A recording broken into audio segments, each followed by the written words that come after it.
Welcome everyone to the November edition of the CUNY Black Male Initiative Dialogues. I'm Dr. Jeff Gardier, better known as America's Psychologist. God bless America.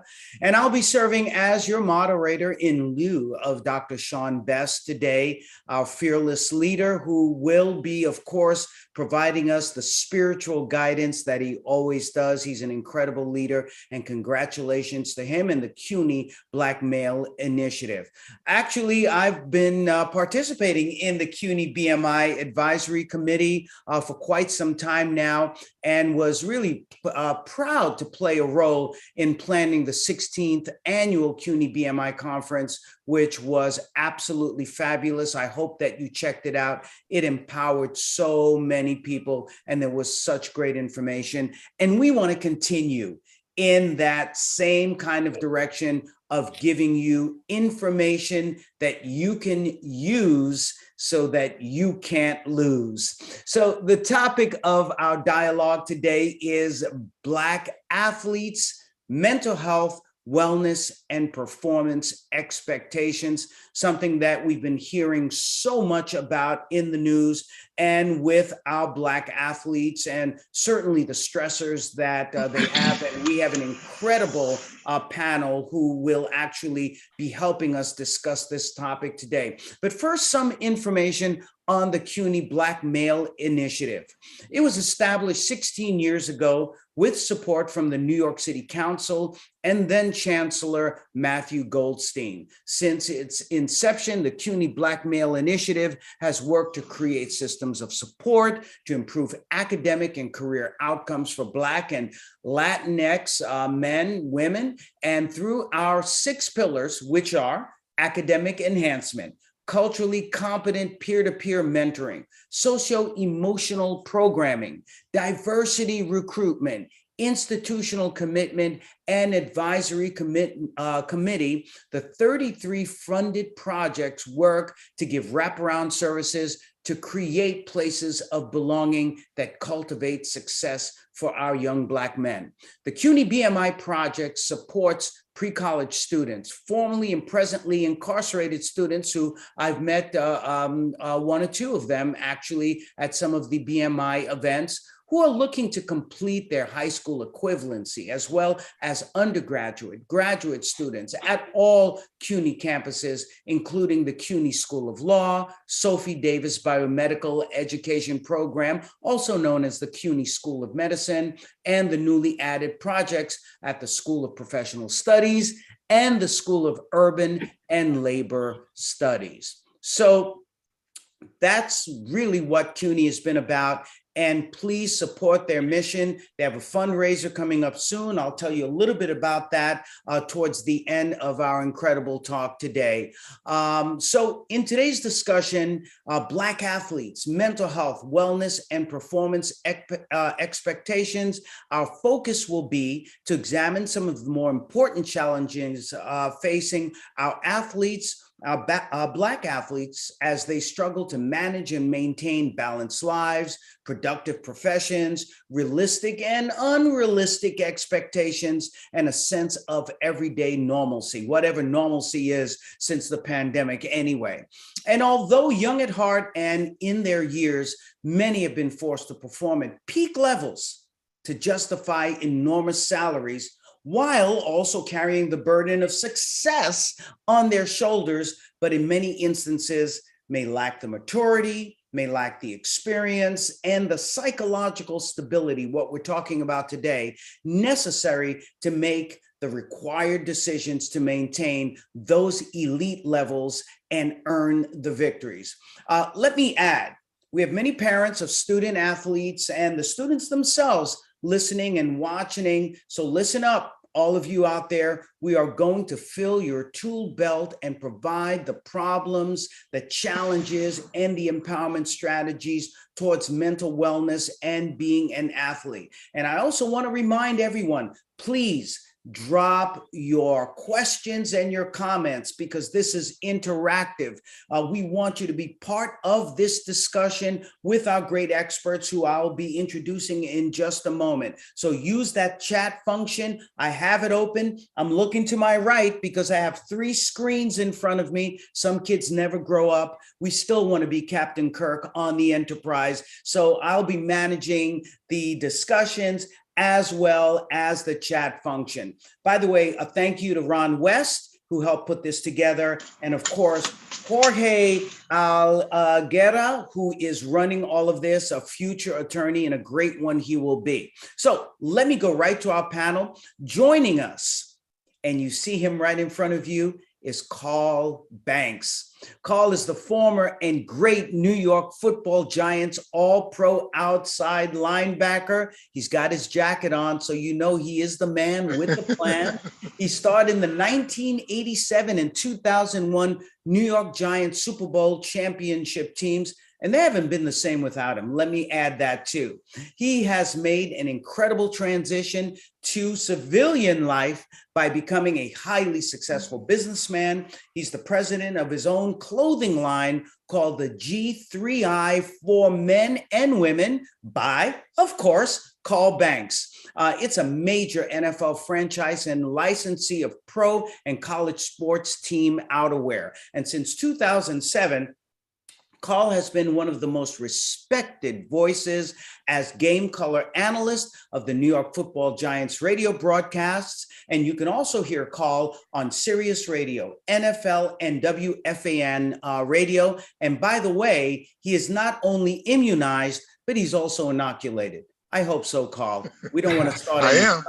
All right. Thank you for joining us, Carl. Thank you for having me. And this is such an important topic. And you know, I got so much to talk about and to pick your brain and to talk a little bit with Billy on the dynamic of how players are protected and some of the things that they need to do in order to keep their mental their mental health in balance as they compete at in a very demanding sport. So this is going to be great because I have questions for you, Doc, that just kind of came up to me during the Naomi Osaka stuff. And then just having some conversations there, and we'll get into it. I know you got to do other introductions, so I'll let you go, but I got so much to kind of unload here. And we'll be picking your brain too, Carl, so thank you for that.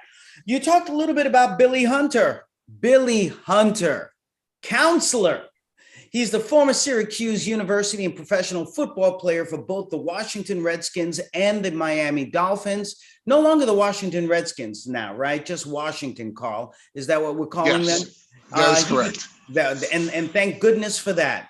He became one of the youngest U.S. prosecuting attorneys serving the Northern District, state of California, and he served for 16 years as the executive director of the National Basketball Players Association.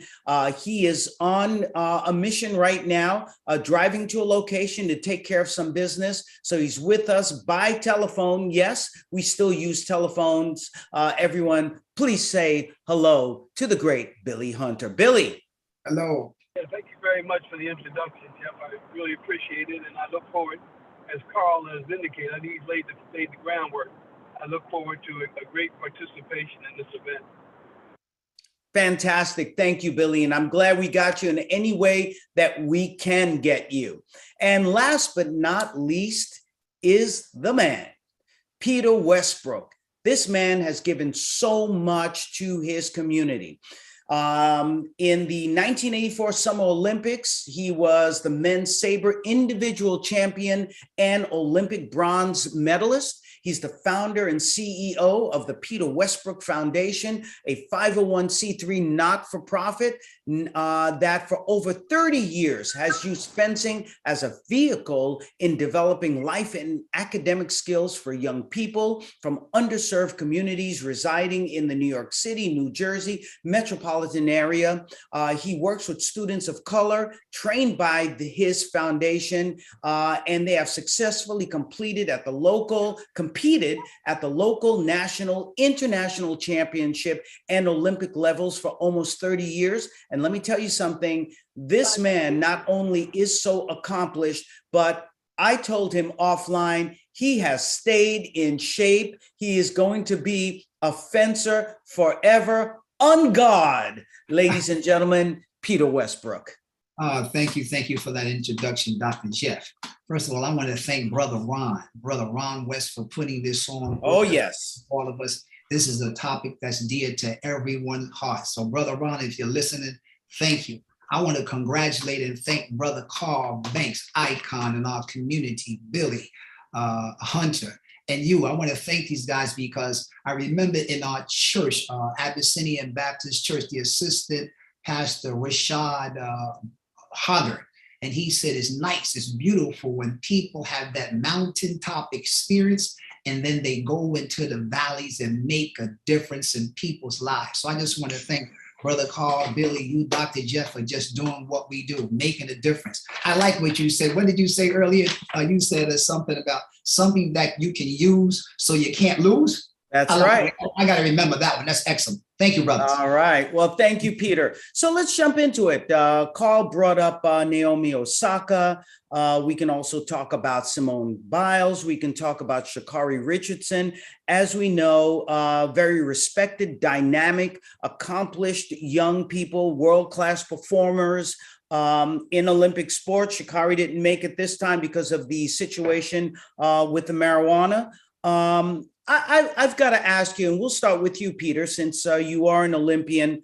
What were these young people? What are they going through with regard to their mental health, which has affected them in a way where they've been able to be very authentic about how they feel, and at the same time has affected their performance? What is it that we don't see that they're going through, the pressures of being in this kind of competitive sport? First of all, before I address that, I want to just say this. It's very difficult to be a human being.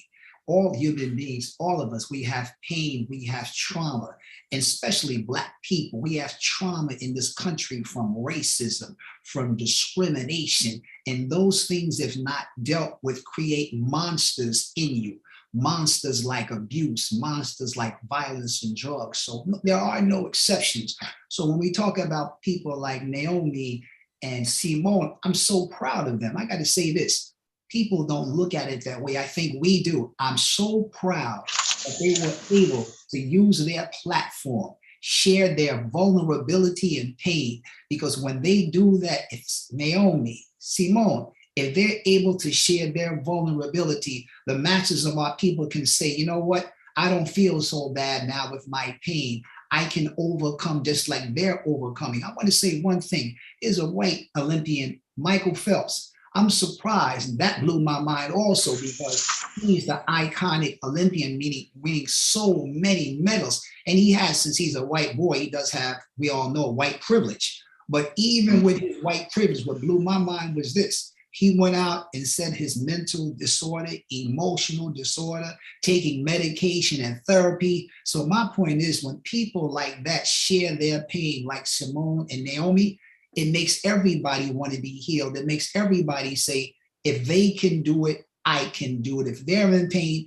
it's okay that I'm in pain. Getting back to your point about Olympians, it's just in addition to being Black in America and trauma that we have in our families, in our communities, just that is so much pressure for the athletes. And people always tell athletes, Carl knows, Billy knows, that you don't want to look, you don't want to share your vulnerability, you don't want to share your pain. That's something that we can never do. But when you don't share, when you don't look at your pain, I got to tell you, Doc, it turns into a monster, and most people can't handle it. So I'm glad Naomi was able to bring it up, to deal with it. And I'm glad Simone at the Olympic Games was able to bring up that pain and deal with it, because once you bring it up, that's a healing process. But it's so much pressure on these athletes, Doc, and society tells you, don't deal with the pain. Don't bring it up because we don't want to hear it. So that's what they're dealing with. And if you're not dealing with it, if you're not even confronting it, I got to tell you, Doc, and I got to tell you, Carl and Billy, it turns into a monster. And that's hard for us athletes to deal with that. When society says, don't look at it, we don't even want to hear it.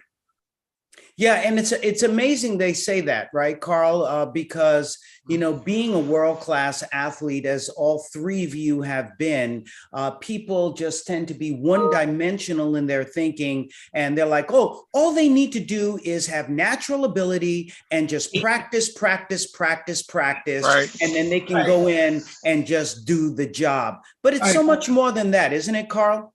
It is. And Doc, so let's, if we can distill this just a little bit, because I think we're all of the age of mental toughness was more from a military template.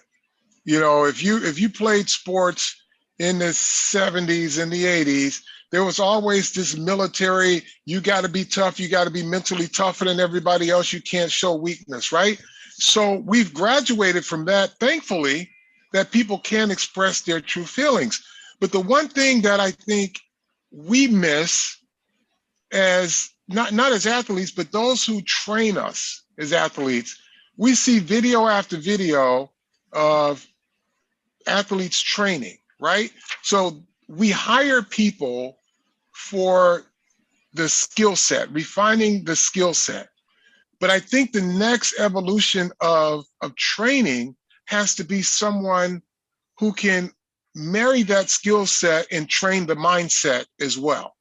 Because we're, you know, you hear so much, they're spending $1 million on nutrition and training and conditioning, but where is that trainer for the mindset? Because if you're dealing with 15-year-olds, 17-year-olds, 20-year-olds, they haven't seen enough of life, right? And then we've got a population at large who, if they decide they don't like you, you are now a quitter. You are now a loser. But at 16 and 17 years old, right? They've accomplished most people have trouble navigating a traffic jam, right? They're having mental meltdowns in a traffic jam, but they will sit and criticize a 17, 18-year-old kid and call them quitters and losers because they're not mentally tough enough, or should I say they're tough enough to acknowledge that this is a bit much for me at this stage. So I think we have to really examine, when we condition the skill set, how we condition the mindset, because I think the military mentality, we've graduated from that. You know, toughness at all costs, we've graduated from. And then, you know, again, and I know I'm just kind of going on, but this is important. And this is something that Billy can talk about, because you have the Simone Biles and the Naomi Osaka's, and then you have the Ben Simmons of the world, right? The guidance that Ben Simmons is getting, is he following it, right? So he wants out of a team. Clearly he is, you know, he's affected because it's a tough crowd in Philadelphia. So he can use the mental health piece of it. But he did everything first before he said, I think I need a mental break. And I'm saying, well, that's all you had to say the first time. And all of this other stuff, they wouldn't even been taking your money away, right? But then he says, I don't want to see your team doctor, I want to see my own. And we kind of know that if you want to keep your money, you can say, hey, team doctor, diagnose me. This is what I'm going through. There's no team doctor that's going to say he's not going through something. And at that point, he can go see his own professional. But like, we've got to condition our young mindsets on how to deal with conflict and conflict resolution. Exactly. And it seems, Billy, that the National Basketball Players Association has been kind of cued in to the importance of good mental health with regard to being a successful athlete. Why do you think that the other sports are taking so long to do what Carl is talking about, which is providing mental health treatment and mental health training as part of the overall training of being an athlete? I don't know. I think maybe that may have something to do with the sensitivity of the leadership. You know, when I was running the union, we created these kinds of programs to address these kinds of issues with our players. And so we actually developed what's called a second opinion program, where one could call in. We had a list of doctors that the union used that we would refer the ball players to. So if they suffered a physical injury or if they suffered some mental mishap, then they could go to one of several doctors that we had found around the country that we knew would be very objective and straightforward in terms of diagnosing what the problem was and then trying to be able to treat it. The union, we always stood behind our players, and so we never made any effort to kind of expose them and put them out front to in any way demean what it is they were complaining about. And so I think that has a lot to do with it. I think it has a lot to do with what the mindset is in terms of, I think you have to be very progressive today when you're engaging these athletes, that you just can't think in the box. You got to think out of the box and think of unique ways that you can treat them. And that's what we were always about, trying to enhance the professional lifestyle and ability of our players to prolong their careers. And so we were always there. We were always concerned and interested, and we were able to achieve the confidence and trust of the players. But I think it goes back much further. I think part of the problem is that if you look going back as far as slavery, there was always an opinion in this country that black folk could suffer pain, and that it was just natural, that we were subhuman, and so we weren't supposed to complain. And that's how people got by. And we always taught that you had to be tougher than the next guy in order to make it. First of all, there were limited opportunities, and so many of them were more in the physical sphere. So one had to demonstrate their prowess and strength on the plantation, in the sports they competed in, etc. And you had to be 1,000 times better than your white counterpart. And I think it's just a carryover from that. I don't think that mindset has left. I think it's still there. It may be sort of in the back of people's minds, but I think that's part of the subset in this culture in which we live. Peter, weigh in on that, because I know you have some comments you'd like to make. Well, let me just add to Billy and to Carl's comment. At the Peter Westbrook Foundation, we have a culture, and our culture is to create the athletes like Carl and Billy, but also create and heal the pain that we all have as Black athletes. So our culture is to share our vulnerability, to share our pain, and to heal and to become even greater. If you create a great athlete and then you create a great man, most of the time you have a better product. This country exploits Black people.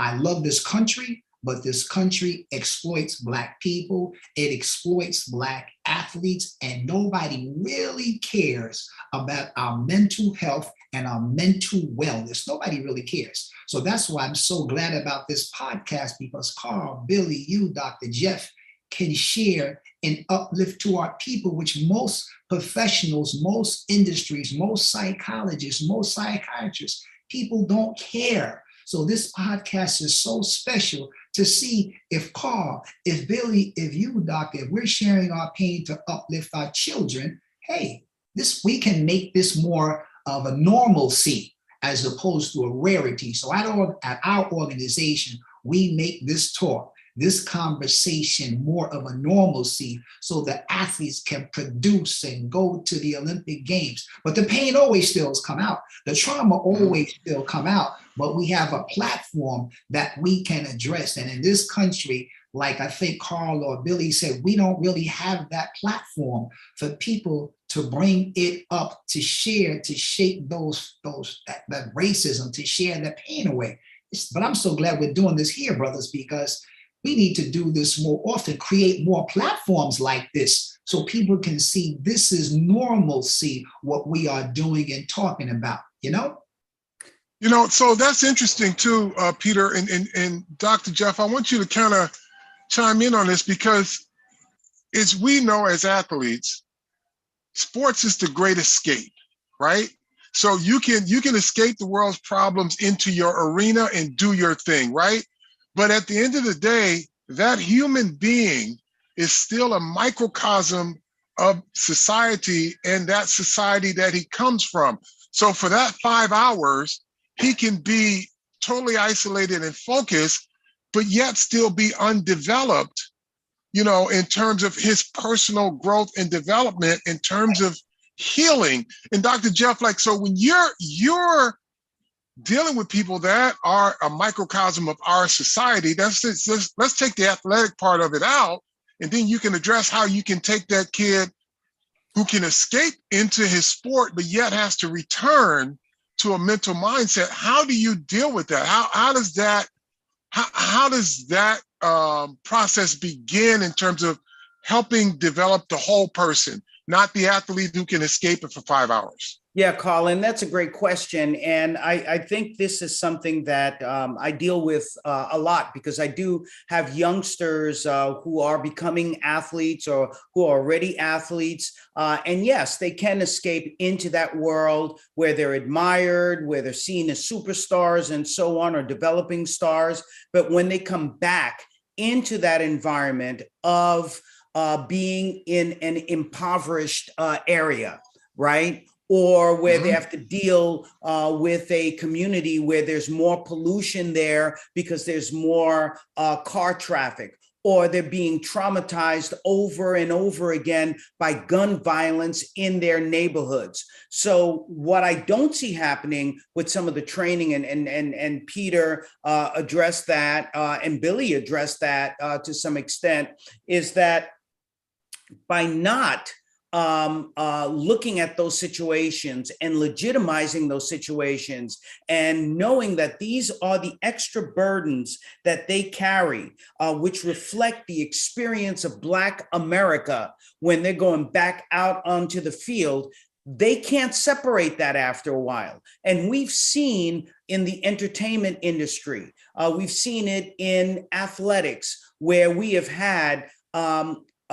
Black people, brown people who have melted down, who have fallen apart, who've gotten into drugs, who've gotten into accidents, who've acted out because nobody really took the time to work those issues out, or said, yes, we're going to draft this individual, but this is the program we're going to put them through. And that program, just like, you know, National Basketball Player Association, you know, they have a substance abuse program, you know, they have a psychological program. You know, we want you to be part of that program. This is a condition of it, and so on, because we care about you. We love you. We want you to be rich. We want you to be healthy, but we want you to be emotionally healthy too. So it's really important. And for the parents who are listening, make sure, because of the stressors of athletics, because sometimes the schools don't always care. They're looking at your child really as a piece of meat versus a whole individual. They want them to win, but they don't care about the academics. That you have to be on top of that. You have to be like King Richard. You have to make sure that your children get the academics, that they get the mental health assistance, that they get all of the things that will help them be complete athletes, but most importantly, individuals. And that's where we need to go. And Peter, one of the things that I know that hurts us too is that we have a stigma as Black and brown people talking about mental health issues, right? Right. And I have to say, we, even in our own community, I mean, just forget the society as a whole. In the Black community, we really do not like talking about emotional disorders. We really do not talk about and frown up talking about emotional difficulty. We frown upon that, you know? And I mean, I can understand why, because of so much pain. A lot of times when you have to confront that, it's so much pain, but what the community sometimes doesn't realize, that pain is only short-lived, because once you confront our emotional pain, it goes away. It makes it much better. But people look at it, if you're confronted, there's a stigma. You don't want to deal with that kind of pain, but the pain is only for a short while, because after the pain comes the healing. My pastor from the Abyssinian, Dr. Butts, always says there are no exceptions in sports, but not in sports. We always have to get a checkup from the neck up. And I believe that every human being, if it wasn't for the checkup that I got, let me just say this, Carl, Billy, and Dr. Jeff, sports was an escape, as you said, Carl, an escape. it escaped, and I was able to use my brokenness in sport that helped me excel. It really helped me to excel. But I got to tell you, even with that, I was so broken inside. I had to get therapy. If I did not get the therapy, I know I would be incarcerated. I would have killed or got killed. I know that coming from my environment. So even though the sport saved me and escaped, there were still things that I had to do. So I had to go back and get that checkup from the neck up. And if I didn't do that, Carl, Billy, and Dr. Jeff, I assure you, I would not be here talking to you right now. So I'm always thanking God for letting me see, Dr. Jeff, letting me see that it's painful to look at it. But if I look at it, I'm going to be elevated. If I look at it and confront it, it's going to go away or not be so extreme. So again, that's why I'm thankful for Naomi, even to Simone, and even our white Olympian, Michael Phelps, because when they confront it, it makes it go away. So it makes us regular people realize, wow, they're feeling this. Well, I don't feel so bad about myself anymore. Let me get some help. And then when you got Brother Carl here, oh my God, and Brother Billy, my God, if they're looking at it, everybody wants to look at it now. Well, you know, Motown had something called artist development. All right. And some of our old folks on this call know what this artist development was about. It wasn't just about getting voice lessons, learning how to play keyboard, learning how to read music because they wanted them to be complete musicians, but it was also teaching them, you know, certain manners, teaching them how to be professional, looking at the overall development. So, Billy, I've got to ask you, when will we see a day when the actual, professional team sports starts evaluating all of the potential players to give them what it is that they need for overall development, especially around the most important skill, which is the cognitive skill, the emotional skill? Yeah, well, let me kind of address. We had that issue come up during the time that I was serving as executive president.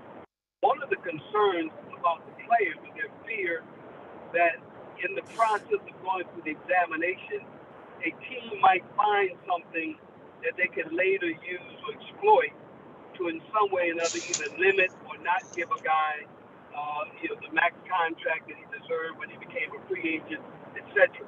And so players were always guarded. And so we kind of tossed that one around for quite a while in terms of how do we approach it, how do we find that information to be able to assist this player so that he maximizes his career, but at the same time, in some way or another, opening up for helping them discover something, meaning management, that they could later use to exploit or to oppress a player in his career, particularly in terms of how much he got compensated. Because what I'm hearing from everybody, it's about exploitation.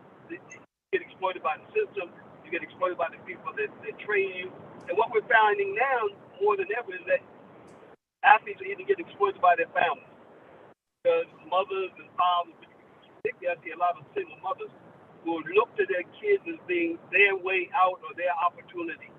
And so when a guy comes because of lack of support in the house or around people who truly love him and demonstrate it, they kind of gravitate to folk who give them that kind of support that they feel they need, but at the same time, these people become barnacles. So everybody wants something, and so when the player is looking for that kind of relief, he doesn't necessarily get it until he finds someone with a skill like Dr. Jeff and others demonstrate a sincere interest and concern and desire to help them. And one of the things that we also have to discuss, I think it's important to balance the physical with the spiritual. And I think that was always an out for me. I was always in touch with my spirituality. I read the Bible and I did all those things all my life. And so that kind of gave me the balance, and I was able to find my way in those dark moments. So, and I would say the spirituality is extremely important because that's part of the overall emotional development. You know, I don't have to get Peter started on this because he's very strong in his faith, of course, you know, as the rest of us are. But I would say to you, Billy, that I completely understand that you do have to balance the possibility of having knowledge with having too much knowledge about someone and possibly taking advantage of that. But I do believe that there is a solution. And, you know, I'm interested in seeing what Peter and Carl can add to this. But I would think making sure that every athlete has a comprehensive psychological evaluation that is then that information is only kept with the psychologist who does the evaluation, but there are some objective things that can be then passed on to the team with regard to issues of contracts and so on. But most of that information remaining confidential and each player being assigned a counselor that they can work with for the duration of their playing time. Is this pie in the sky, Carl? No, it actually, teams now, especially, well, I'm sure in every league now, they have a player development department. I actually served in that role under Bill Parcells when he coached the Jets. And the balance was making sure, my role was making sure guys had access to mental health professionals, but also the trust in establishing kind of a boundary with management that's, I'm not going to tell you things that you shouldn't know. So number one, that guy, that person that sits in the player development seat has to know, and those players have to know that they can trust you because you won't cross the line and give management information that they don't need. Now, if a guy's breaking the law, I got to let him know. But if you got some issues at home that you got to try to get straightened out, or your relationship with women is dysfunctional, I'm going to put you with somebody that can help you with that. I'm not going to tell the coach that because that doesn't have anything to do with you. And any professional, even if they're hired by the team, has to know that you can't violate those trusts if you're developing the human being. Now, to Billy's point, it's a little different in the NFL than it is in the NBA and in baseball because the NFL doesn't have guaranteed contracts and the average career is 3.5 years. So there's not a great incentive, even though they do care about the athlete, but they know that athlete is transitioning out of their building on an average of 3 to 5 years. Whereas in basketball, if you got a very important player, he's going to be in that organization for 10, 15 years, or at least he's going to be in the league for a very long time, and his contract is going to be guaranteed. So what the difference is in basketball is they might hold a max contract against you versus a guy who becomes a salary cap casualty in the NFL because the risk is not worth the reward, or the reward is not worth the risk. So there's a different level of development, but we have to see them all as humans in every league so that, you know, the better they are, the better your team looks. So if a guy is there for 15 minutes, he robs a bank, kills a cop, and runs over 4 people within those 15 minutes, it's reflection on your team. You know, as long as he's there, you should have to make sure that he's developed to be the best person and human athlete that represents your organization. Peter, we know that implicit bias is part of life. We talked about, you know, America being a great nation, but it does have specifically, and we've seen it since the pandemic, rear its ugly head with regard to racism. Very, very real. Do you think that the Black athletes, with regard to their emotional needs, are viewed in a different way than perhaps some of the white athletes? Well, for sure, we all know that. I'm not sure if Carl or Billy stated that. It probably was Billy, I think, where we have to go so far beyond. We have to do so much extra. I mean, so much extra just to be accepted. So just that pressure on Simone, on Naomi. We have to do so much just to get the same recognition. Simone created gymnastics movements, but she's an icon in the sport. They still want to look at the other white gymnasts as better. It's killing them to look at this Black sister. And for some reason, she's above everybody. And she feels that and is so much pain. I want to say something what Carl said. Sometimes, we share with the Players Association, we share, but sometimes I have to tell you, I have a little mistrust. I can't share the depth of my pain.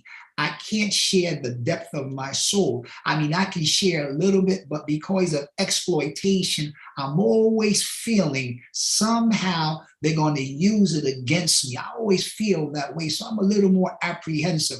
My career is over now, so I can share a little more. But when I was in the midst, I don't think I could share as much as I can share now. And Billy brought up something about spirituality. I got a quick story. It's people that don't believe in God that's listening to this podcast. Let me just say this. I remember when I had cancer 13 years ago, dying of cancer. And I remember when the oncologist of Mount Sinai says, Peter, you better pray. You got 4th stage cancer. And I said to her, well, do you believe in God? She said, of course not. I said, I don't get the connect. She said, let me give you the connect. I'm an oncologist. I only believe in science, but I've seen tumors bigger than your fist. And I've seen people start praying and the tumor disappears. Tumors don't disappear. So the point I'm making is this. She believes in the spirituality of prayer. I think we can also continue to put spirituality in our young people, whether they believe in God or not. The spirituality of just the power of prayer and meditation. I think, as Billy or Carl said, that would go a long way to elevate us, to keep us out of the minefields of so much racism, so much exploitation, so much whatever. Our own demons we have to fight. And the demons that we have through no fault of our own, through prayer, Dr. Jeff, we can help to eliminate those demons so we can excel in sports, in our families, in our communities. And I don't know if we can really do that without a little spirituality, without a little prayer. Where you believe in God, well, if you don't believe in God, but that spirituality for me is so paramount.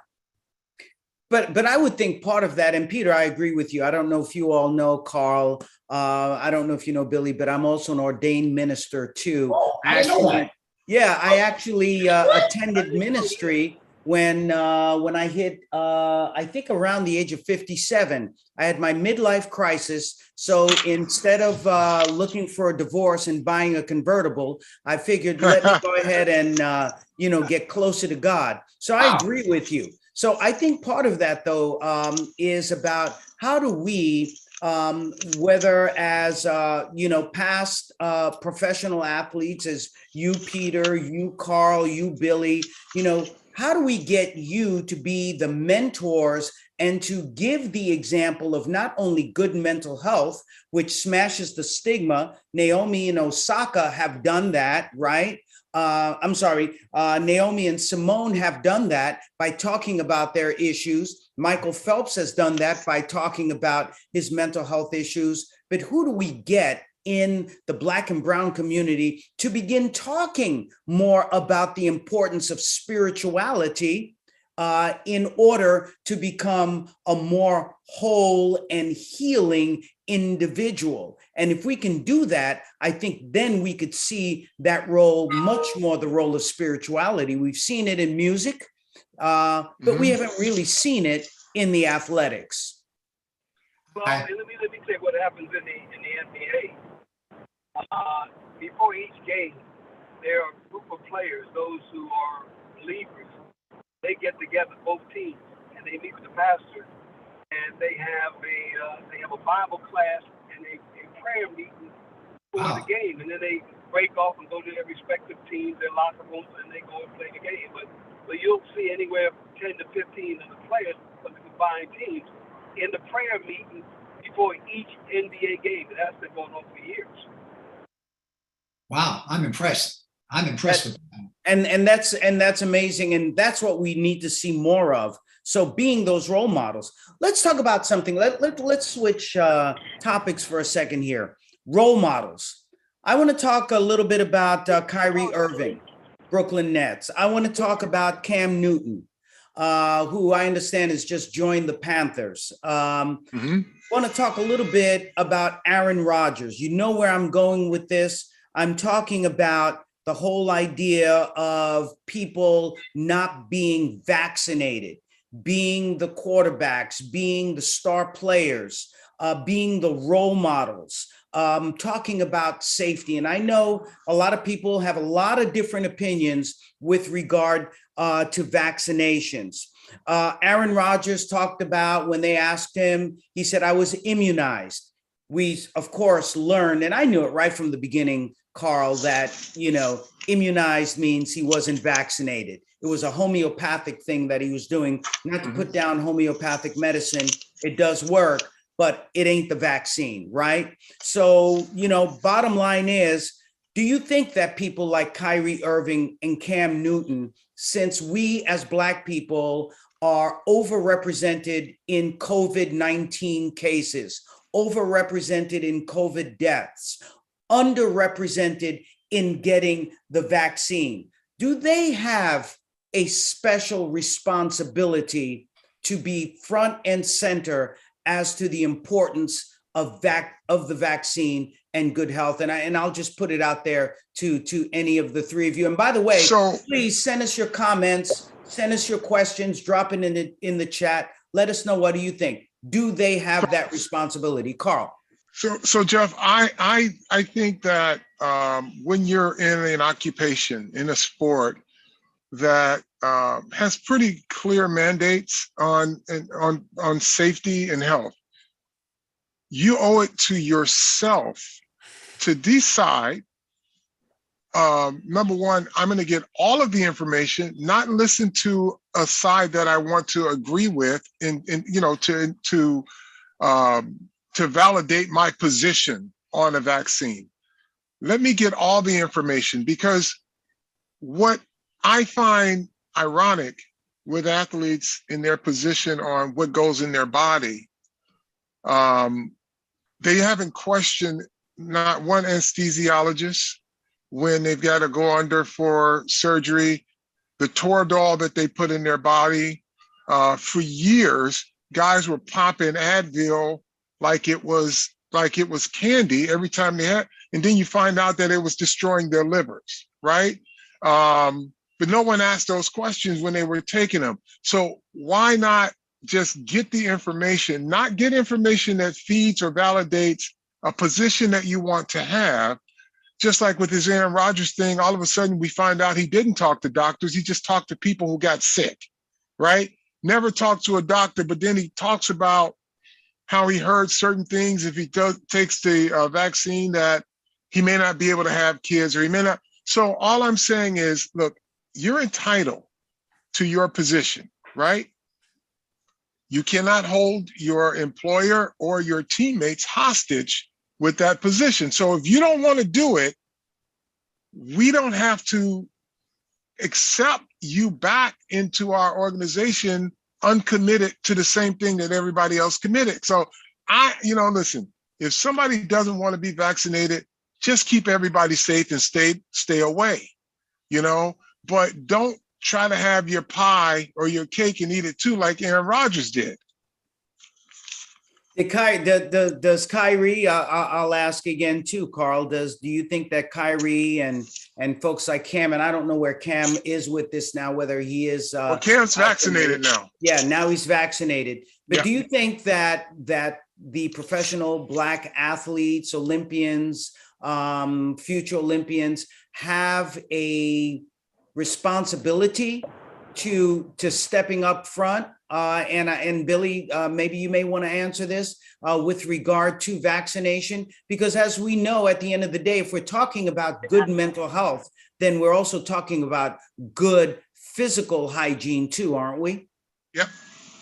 No, I don't take the position that they're obligated to do that. I think that everyone is free to make his or her own decision, and I don't think we can force that on them. If we have a concern, and what you do is you insist that they test every week. So they are alternatives. I think part of the problem is just the history in terms of the what I call the apartheid distribution of medical treatment in this country. The blacks and browns have always been at the bottom. All of a sudden, when they came forth with the vaccines, when the pandemic first hit, focus was on making sure blacks and browns got vaccinated. I remember that in the summer of 20, maybe it was in April or March or April, when in France they made the announcement that they had this vaccine that they were going to bring out. And the question the French people wanted to know was who were going to be the first ones to receive it? Who were they going to test it on? And these two famed doctors, scientists in France said, we're going to send it to Africa and try it on the Africans. And all of a sudden that word got out and fire across the world. I mean, every leader in Africa said under no circumstances are you going to bring those vaccines in here and test them on our people. And I think that's part of the fear and mystique that surrounded this whole thing. And just with the flip-flopping in terms of saying one thing 1 minute and another thing another minute. And so I think consequently people become reluctant, but you're right, it's a decision that each individual has to make.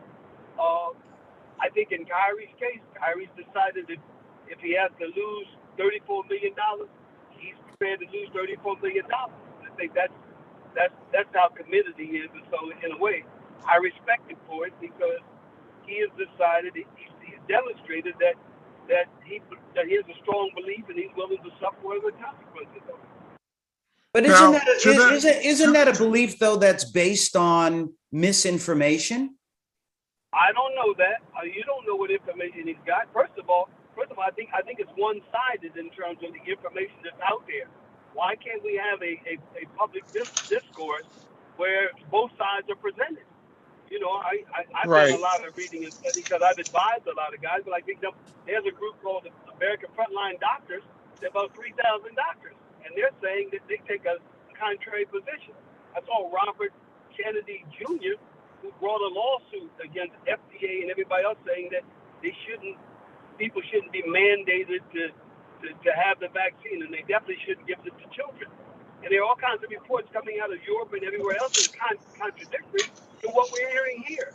So if it's okay, then let's put it out there. I see what the president of Pfizer is now saying. Anybody who doesn't say anything and who talks about his vaccine is a criminal.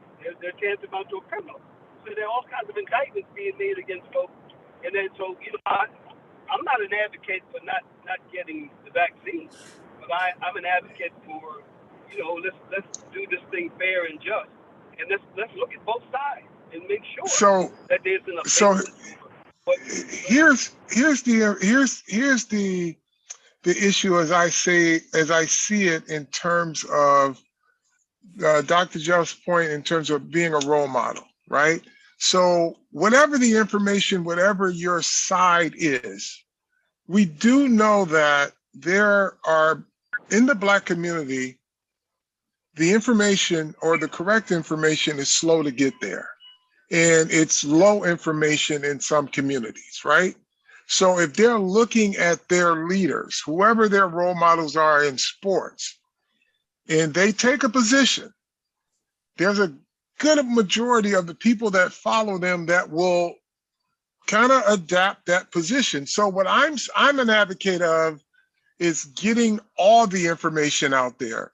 And that role model, if whatever his position is, should always encourage those who follow him to do their research and hear your resources for that. I made my decision based on this, but here you need to make your decision not based on me, but on the resources that are available to you, not just my word. And Carl, that's what I haven't heard. And I think that's what a lot of people haven't heard. Peter, love for you to weigh in on this. Let me just say first that I think there are many people who have some issues, of course, with the vaccine, but I also believe that people should be leaders of their communities, and giving the health disparities we have as people of color, the mental health issues we have as people of color, the medical issues we have as people of color, that we step forward. And I know when I was getting vaccinated, and I'm triple vaccinated, that's just my thing. You know, I knew that I put myself on video being vaccinated to be an example for my people who I know have been disproportionately affected by the vaccine. I also know that, who knows, maybe I'll develop some sort of a medical problem in the future. I don't know. I'm not concerned about that. I'm more concerned about doing the right thing with regard to safety of all those around me. And being that Black people carry the burden of being victims of racism, this is one other thing. I don't want them to be second or third class citizens because they don't take the vaccine, because they're not getting the proper information. So Carl, going back to what you're saying, and I respect what you're saying, Billy, Carl, going back to what you're saying, if you don't take it as a role model, you need to give the very specific reasons as to why, but maybe still encourage people to follow the proper information. Peter. I'm going to say this. I'm a little bit on the same sentiment of Carl and Billy. I got vaccinated 3 times, first, second, and booster. But as we already know how they experimented on Tuskegee experiment with syphilis in this country. That's in this country. They made us think we were getting healing. They wanted to see how syphilis would work and use Black people to see how the medication or lack of medication would work. So we have a fear and a history in this country about medicine, and sometimes it wasn't used for our behalf. So I got to say this, Dr. Jeff, I understand what you're saying about a role model, but I have to say this, Kyrie Irving is a role model. You can't be a role model in everything. You know, some things that Carl is a better role model than Billy or you, Dr. Jeff, but he is a good role model. But this one thing, he has fear, he has mistrust and trauma in this area. So everybody can't be a role model to everybody in every situation.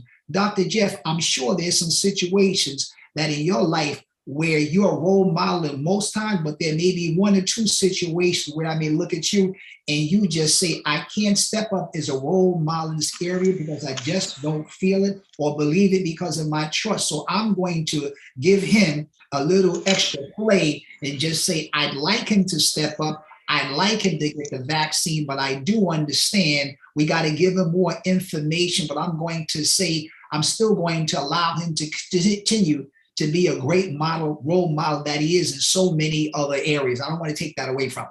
All right, I hear you, and we'll leave it there for now. We are getting some messages on our chats, and this is from Omari, who says, vaccinated people seem to be so afraid of the unvaxxed. Isn't what the vaccine is for. So basically, Omari's saying, if you got the vaccine, Dr. Jeff, keep quiet, keep on stepping, and don't be so afraid. And I'm telling you, I'm not afraid, but again, I'm looking at the whole well-being of individuals, and that's what we're talking about. So nationally renowned sports journalist and former New York Times columnist William C. Roden, you all know him, talks about in his best-selling book, $40 million Slaves, The Rise, Fall, and Redemption of the Black Athlete. It explores the position of Black athletes in contemporary society. They have wealth, fame, admiration, but they still lack real power within their industry, the one that they've helped create. It compares their treatment to that of forebearers on early plantations. You talked a little bit about this before, Peter, arguing that their power within the sports industry is no greater than the power that Black people had under slavery, right? And that's part of what contributes, I would think, to their mental health issues. Here's another thing that I think contributes to mental health issues for all Black Americans, but for Black athletes. And I think this comes under the dilemma that Colin Kaepernick has been through. He exercised his freedom. social activism, mental health by taking the knee. But recently, as you know, in his Netflix special documentary, Colin in Black and White, he compares the NFL draft, Carl, and you know this, to a slave auction. And he was been roundly criticized by whites, by Black, by brown, by a lot of people who say that perhaps this is an unfair characterization of the NFL draft and can actually hurt future NFL players or denigrate what it is that they've worked their whole lives for. How do you see it, Carl? Well, I mean, if you can say it looks like slave trading, it does. Does it look like horse trading? Sure. Should there be better methods of doing these measurements? Maybe, and I'm sure as a result of this film, they're going to moderate some of the things that they do or that they put on film. I mean, if you have to get a guy's wingspan, you have to get it. But I'm sure they're not going to be like 1,000 people standing around looking at it either. So it's, you know, he makes a great analogy. There's nothing wrong with it because, again, the mindset, especially in NFL, who's been so guilty of their minority hiring practices in front offices and on the sidelines, you can make that case, right? But the empowerment of the athlete in and of itself, since Bill's book has been written, we know that with the likes of a Kevin Durant, a Chris Paul, a LeBron James, Steph Curry in that basketball arena, and it's coming into the football arenas now too.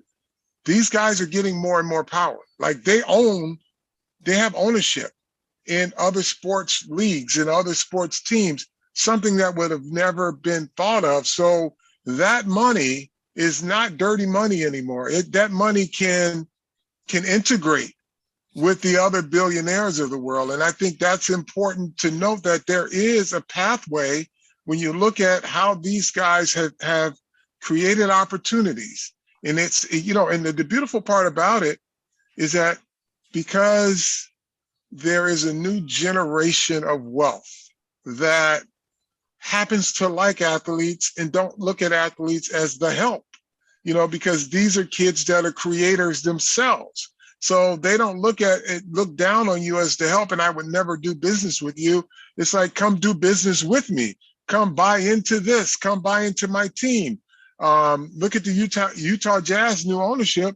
Young tech guy says to Dwayne Wade, well, Miami didn't want to let you in, but I'll let you in. You can be a part owner of my team. So, you know, since Bill's book, and it was well written, there has been some change, not across the board, but there is a pathway. We can see that, and thank God for the NBA and some of the groundwork that Billy Hunter laid for this new generation of athletes that is empowering them. Peter? I have to say, to add on to what you're saying, Carl, white leadership is not giving up power in this country. So no matter how great we become, white leadership is not giving up power in the countries.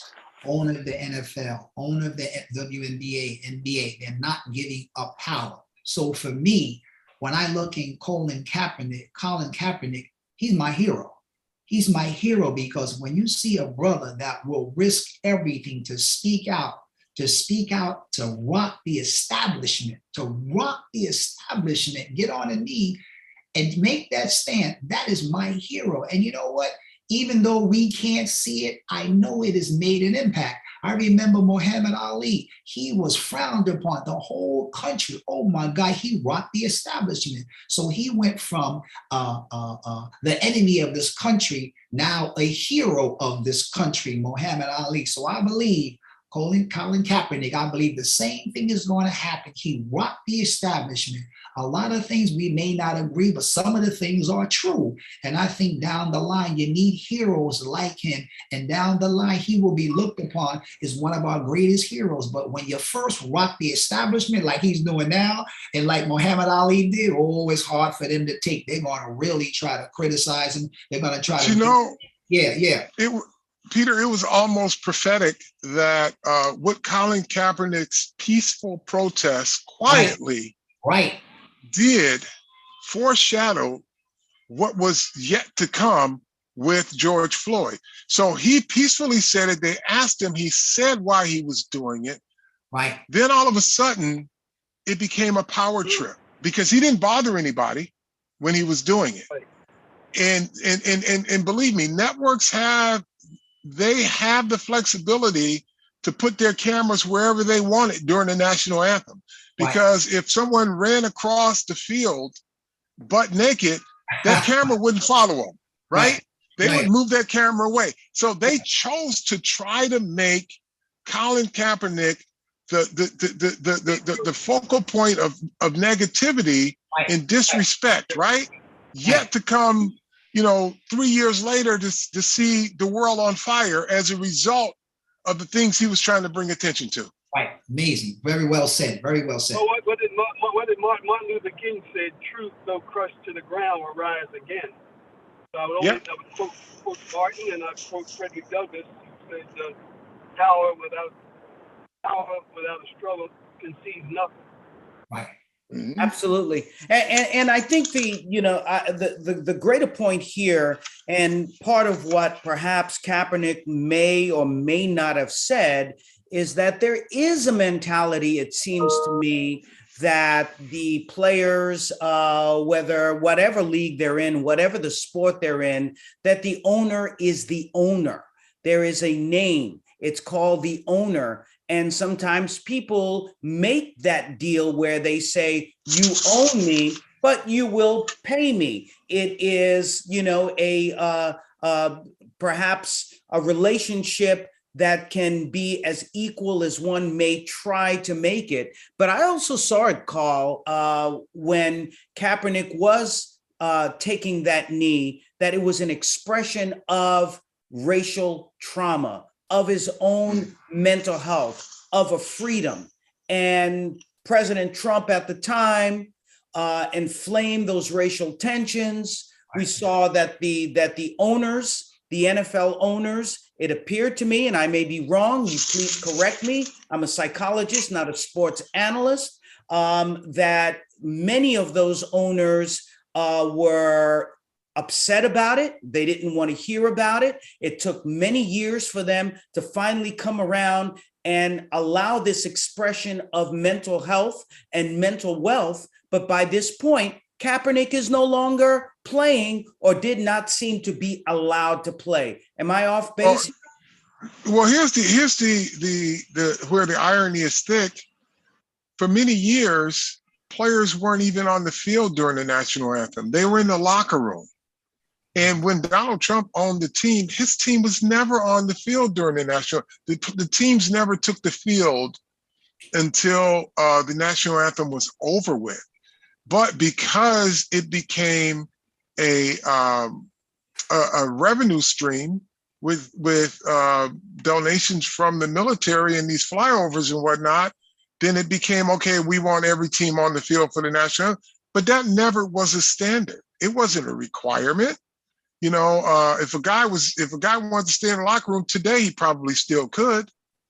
So it's one of those things where they selected the outrage. Just put it that way. For the ratings. Yeah. Mm-hmm. Go ahead, Peter. I have to say, whenever you get a brother to speak out like that about injustice, oh my God, speaks out about injustice. That is unbelievable that he would risk do all this. For me, sometimes I say this, here I go with my spiritual stuff. To me, he's like a modern day sports prophet, meaning somebody that would stand out risk his reputation, risk everything to uplift people. Yes, that's his pain coming out. I understand that's his pain coming out, but he still will stick out to uplift our people, stand out against injustice. That takes a rare person. Not too many people would hold that ground. So I have to put him in a category as a sport prophet, someone that would do everything for the benefit of man, not only Black people, but for white people, mankind, to speak out against injustice. To me, that's a modern day sports prophet. So let me ask you guys, first of all, please, everyone, if you'd like to make any comments or any questions, please drop them in the chat. We will include you as we did with Omari. We have some great guests with us, Carl Banks, Peter Westbrook, Billy Hunter, giving us their expert opinion and very personal opinions on things that you don't hear anywhere but here today. And of course, on Carl Banks' various radio and satellite shows, of course. And Carl, thank you for that. But let me ask you this. What happens to athletes when their dreams and plans fall apart due to the lack of performance? Maybe they're not as great as we had thought that they may be. You know, we've had, first round draft picks that have been, quote, busts, or they have a chronic injury very early on in their careers. What happens to them psychologically? How do they adjust and be able to go on with their lives, perhaps even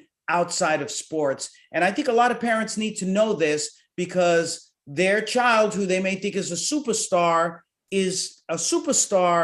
as far as a human being, but may not be athletically the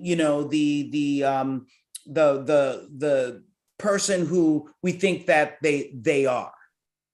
So I think, and Billy has dealt with it more on a more aggregated level than I have. I've only experienced myself and the people that I've played with. He's had to deal with an entire league of players that transition every year.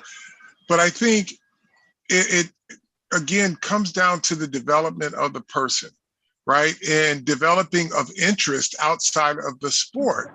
And sometimes you can never predict when injuries come, but I would say a perfect example of transition after a traumatic injury would be Jay Williams, who was a star at Duke, had a motorcycle crash, had to configure his whole life, his body and his whole life, and now he's a star on TV. But it's when you put everything mentally into being the best you can be as an athlete, and not enough into developing the person, or not enough people that are helping you develop the mindset. Like I said, as we open this, it's a tough transition sometimes. Billy, I know you wanted to jump in there. Yeah, well, what I did, I didn't get to play as long. I managed to stay around for 3 years. But what I did was I focused on law school. I knew that there was something that I had to do once I left to take up my time. And I took that same kind of dedication that I put into sports, and I put in the next 3 years after I left playing ball, for at least 3 or 4 years. I was in the library every Sunday when it came time for an NFL game. I was in the law library studying, because I didn't want to read about it, I didn't want to hear about it, etc. So I think Carlos nailed it when he said you have to fill it up with something else. You have to have some other focus, something that holds your attention, something that you desire or want to do. But you really do. You have to restructure your whole life. I have a nephew who's been on the practice squad for the Cincinnati Bengals for the last 2 years, and he was a wide receiver at Wake Forest. And all of a sudden, he finally got let go, and he's scrambling. It's amazing. And I talked to him about it, because it's like he doesn't know whether he wants to go back and try to make it again, or whether he should refocus his life. And I'm saying, look, don't put all your eggs in that basket. Maybe it's time to pull your life together and decide that you're going to do something else. Maybe you need to go back and do a post-bac in school and become a doctor or a lawyer or whatever. That's right.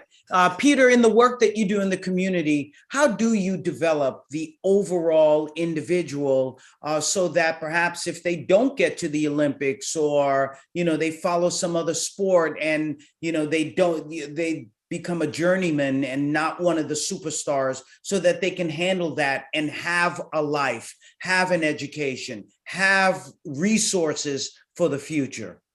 I'm going to add to what Carl said. Sometimes if you wait until the last minute, until you lose, you get cut from any organization, you don't make the Olympic team, NFL. Sometimes if you wait until the last minute, it's so difficult.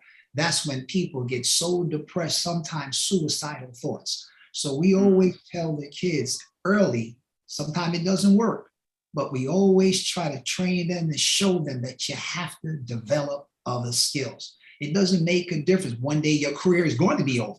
So if you want to look at it from that perspective, your career will be over. Develop other skills. I understand in the moment it's very difficult, but that's all you want to do is win, excel.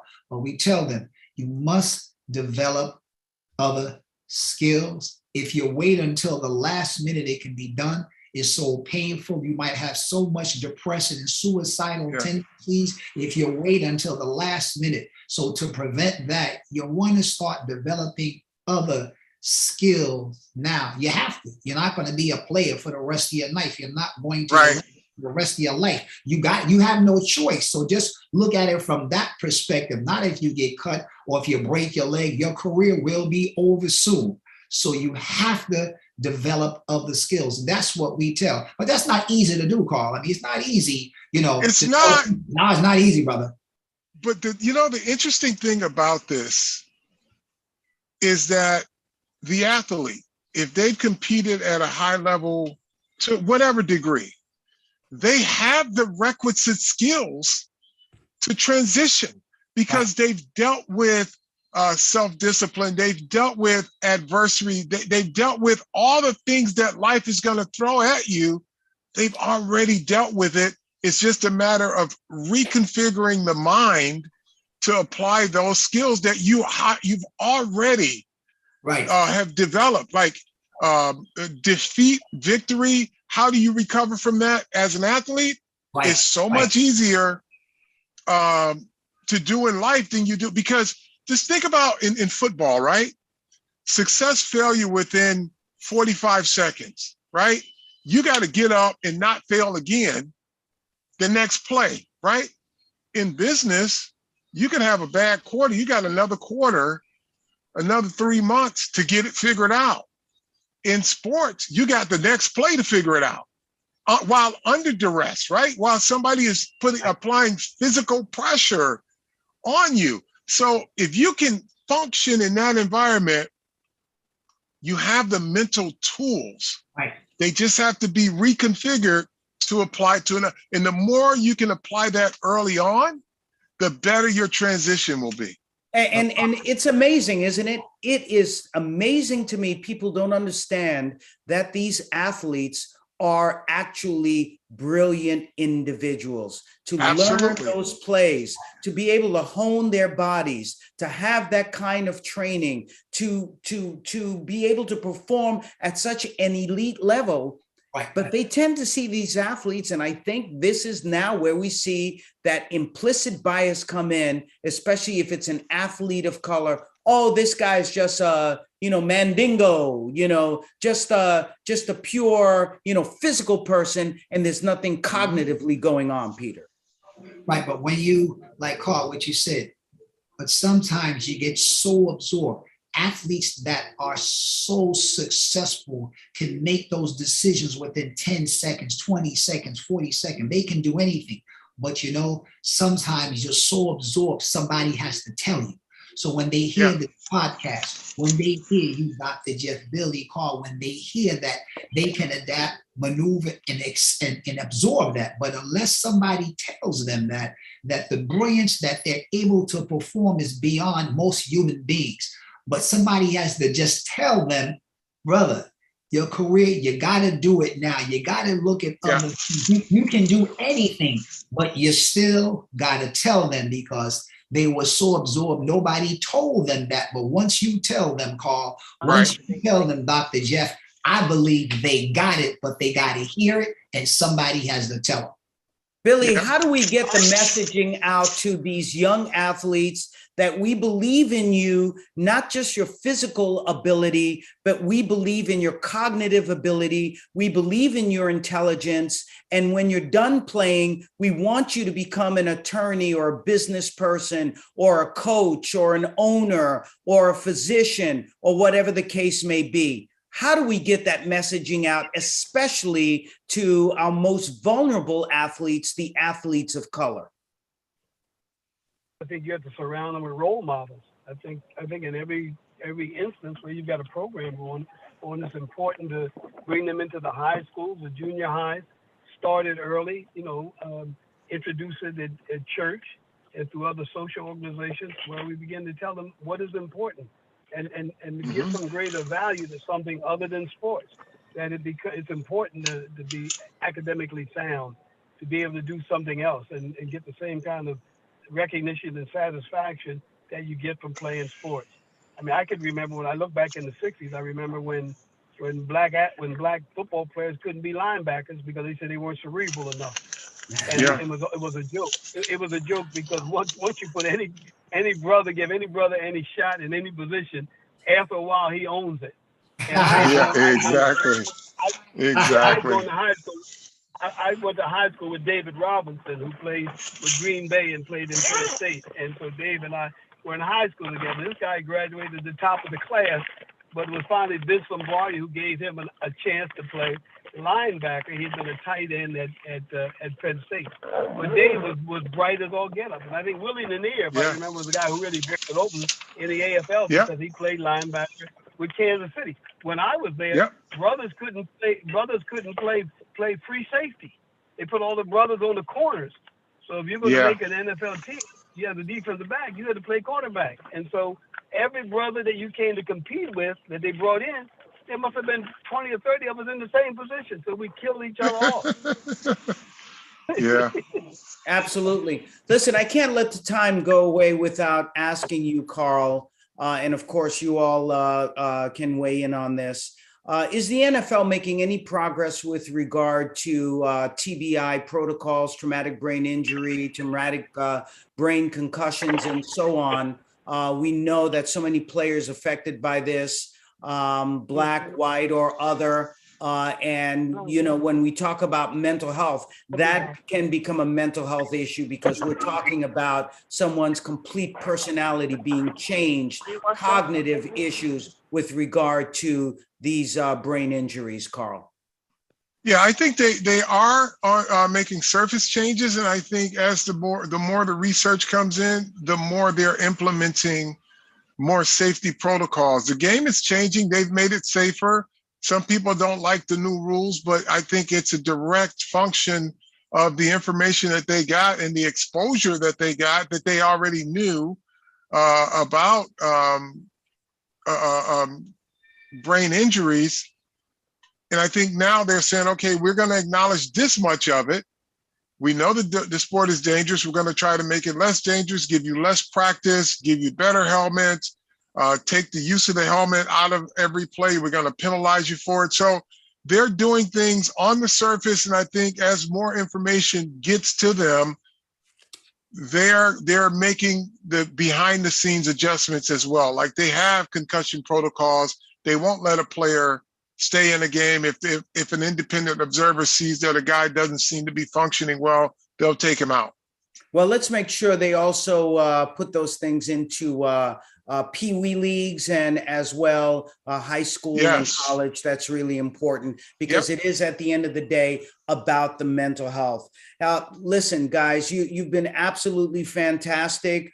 Billy Hunter, thank you so very much for joining us today. And we'll be talking with you soon. Carl Banks, you are the man. I thank you so very much for joining us and hope to talk with you soon. And Peter Westbrook, thank you for everything that you've been doing along with Carl in our communities and really educating and making sure our kids are developed in every way possible, because no matter what kind of athletes they become, we want them to be mentally sound athletes, not just about physical ability. So thank you so very much for joining us. And I want to thank all you brothers. I'm really impressed. I mean, I'm impressed with the accomplishments in the Super Bowl and NBA basketball players and you, Doc, but I'm really impressed equally, maybe even a little more, where you just go back into the valleys, you go back and try to uplift your people, you put your pride, your ego aside to do what you do. I'm proud of you, brothers. Now, when I look at you, Carl, I look at you, before I looked at you as a star, now I look at you as a spiritual superstar. Okay. Absolutely. Absolutely. Right. By the way, Carl, where can people contact you? Any social media handles you want to give out? Yeah, it's Carl Banks, GIII, on both Twitter and Instagram. And then I have a podcast, my broadcast partner and I, it's called the Papa Banks Podcast. So you can, and then aside from listening to me on New York radio, WFAN, that's where you got me. All right, fantastic. Peter, any social handles you want to give out? Any projects? All you have to do is go to peterwestbrook.org or peterwestbrookfoundation.org and you got me. That's fantastic. Right. Thank you so very much for joining us. Folks, I want to tell you that, of course, you can check out all of the CUNY BMI social media at the CUNY BMI on all of our platforms. As well, you can catch up on previous CUNY BMI dialogues and CUNY BMI conference panels on youtube.com/CUNY BMI. That's youtube.com/CUNY BMI. Look out for the 2021 CUNY BMI giving campaign announcement that will be coming up soon. And please make sure you visit CUNY BMI website. And that website is www.cuny.edu/BMI. Again, www.cuny.edu/BMI. Thank you so very much for joining us. We'll be seeing you soon. You'll be hearing from the great Dr. Sean Best coming up in the next few days with some other great announcements. Again, check out our website. I'm Dr. Jeff Gardier, thanking you for joining us. And by the way, a very special thank you to Ron West, who was really the architect of putting all of the content together. Good luck, everyone. Stay safe. Love you. Be good. And work on your mental health. Goodbye, everyone.